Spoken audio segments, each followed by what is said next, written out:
Now we'll check the clearance on the valves. Since it's at top dead center, check the intakes first. Start with the front intake. We'll just start off randomly checking with a 16. Doesn't fit. 15. Does not fit. Here's 14. Does fit. Pretty loose. We'll recheck 15 and see if there's a number between. Call it a 15. It's 14 and a half. Right front intake 0.145. Rear intake, this is 15 again. It's 15. 0.15. Front exhaust, we'll start off with 36. Fits pretty loose. 38.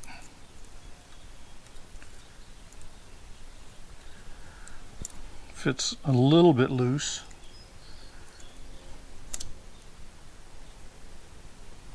40 doesn't quite go in. There's 38 again. 38 fits pretty easily. Call it a 38 and a half. Front exhaust 0.385. Rear exhaust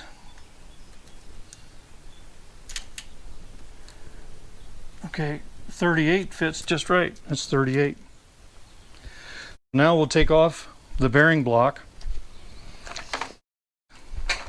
Check the individual thicknesses of all the clearances of the shims.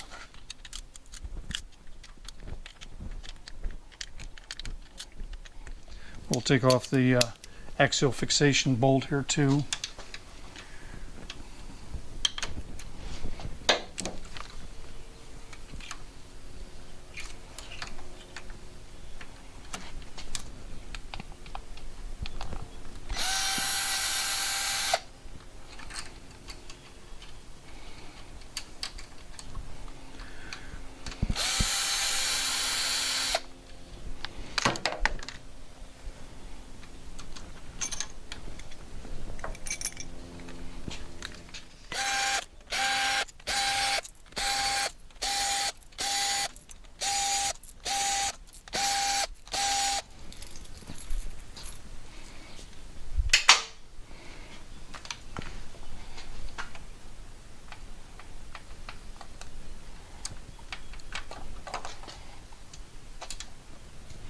Set this down on the work surface.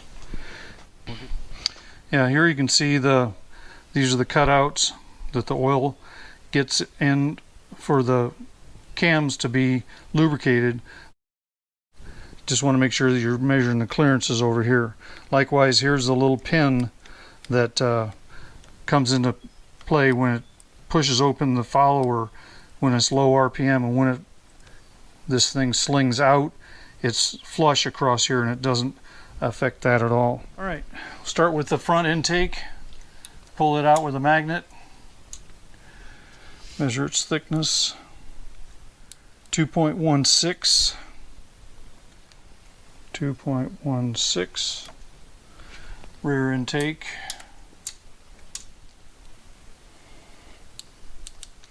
2.134. 2.134. Front exhaust 2.155.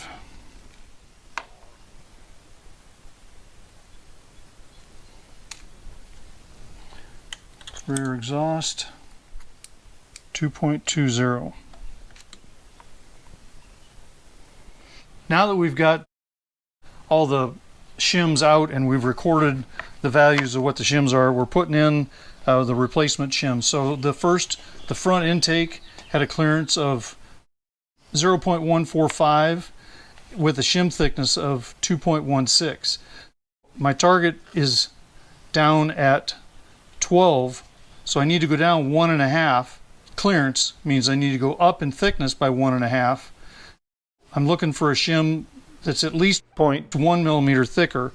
The one that was in there was 2.16. I'm looking for a 2.17 or greater. Here's a 2.174. Is up 0.015. Exactly what I wanted to do. So 2.174 is actually what I'm putting in here. So that'll go in the front intake, and I have the wide shiny part out and the skinny shiny part in. Lift up the follower, put it in place, wipe off the magnet from it. For the rear intake, it has an original clearance of 0.15 with a shim of 2.134. I want to make this tighter by 0.03, which means I need to take this up by 0.03. So I'm looking for a 2.165. Let's see what this one here is. 2.166. That'll do it. This is a used shim again. Put the little shiny part in.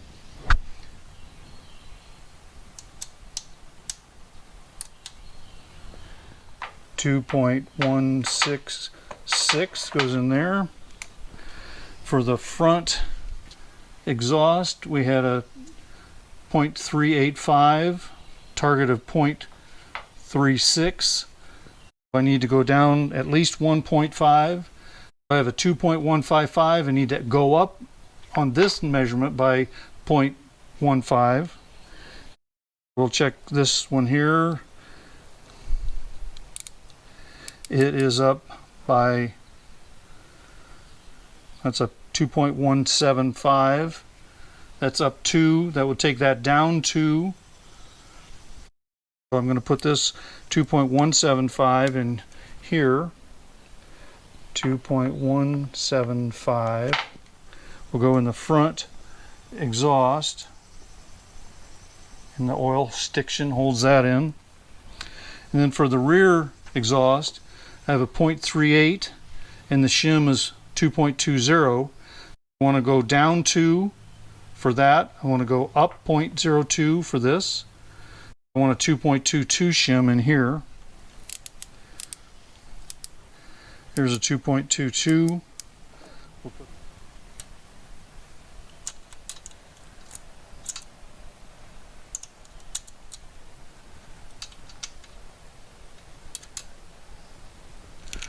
And record that I put a 2.22 in here.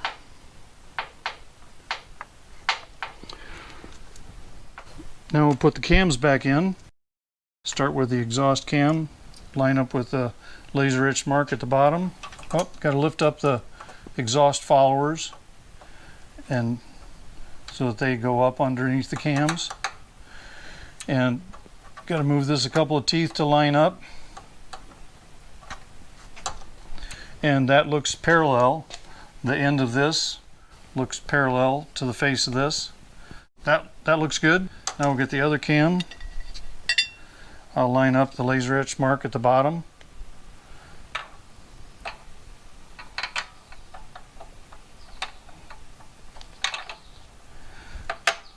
Line it up. Now this lines up parallel with the face of the casting, and I'll put on the bearing cap.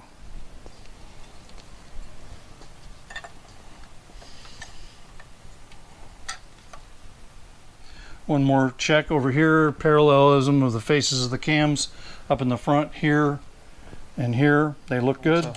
Hold this all together.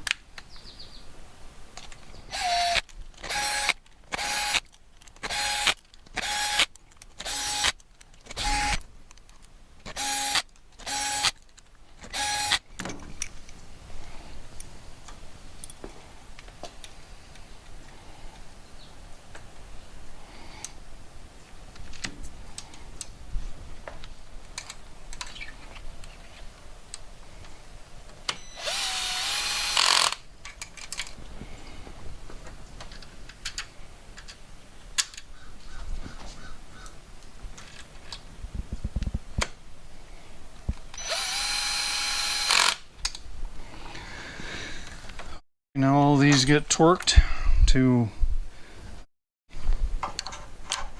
10 Newton meters, which is 88.6 inch-pounds.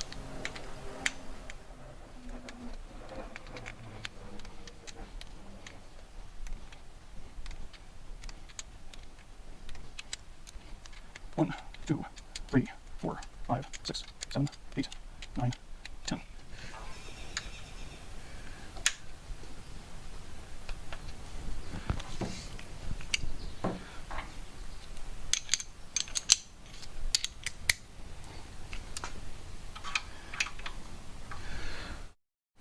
This is a peculiarity with this side.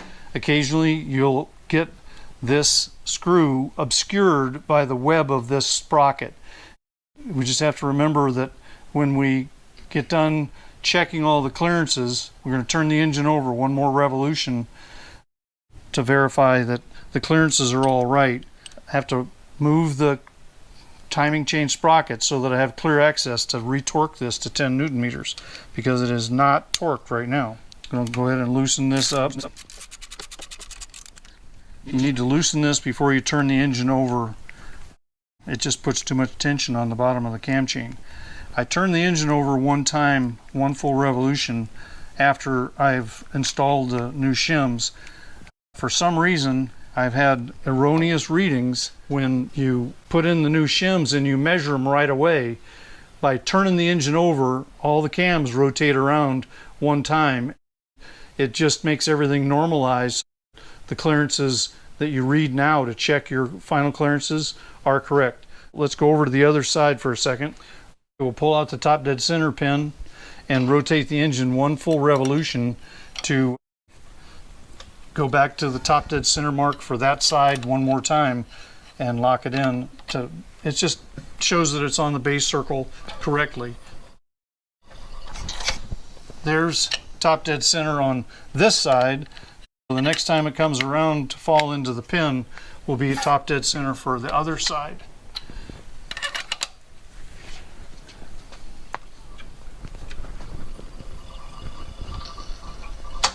There. Now it's at top dead center on this side. We'll do a final check of the clearances and record what the new clearances are. Start off with the intakes.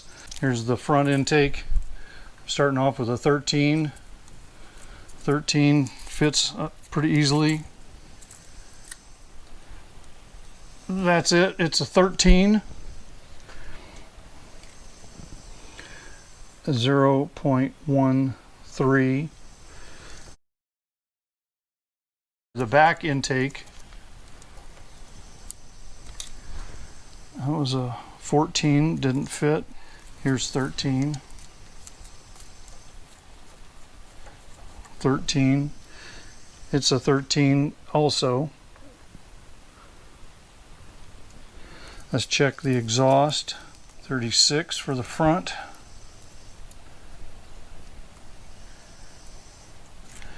That fits pretty easily. Here's a 38. It's nowhere close.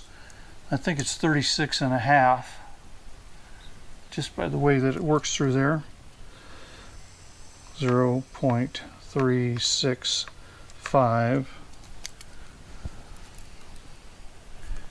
and that's a 36 on the rear.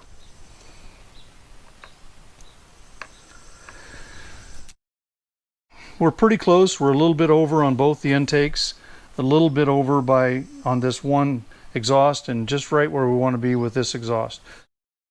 All in all, I think we've brought all of our clearances from fairly open settings to pretty close now. At this point, all I got to do is turn the cam sprocket to tighten this up, replace the spark plugs, replace the actuator on this side, plug it in, and then everybody's bike will be slightly different as to how you put on your valve cover, your spark plugs, and connect your coil wire. So that's the basic work of doing cam timing and the valve clearance checks on the ShiftHead engine. If you have any questions, leave them in the comments below and I'll get back to you. Thank you very much.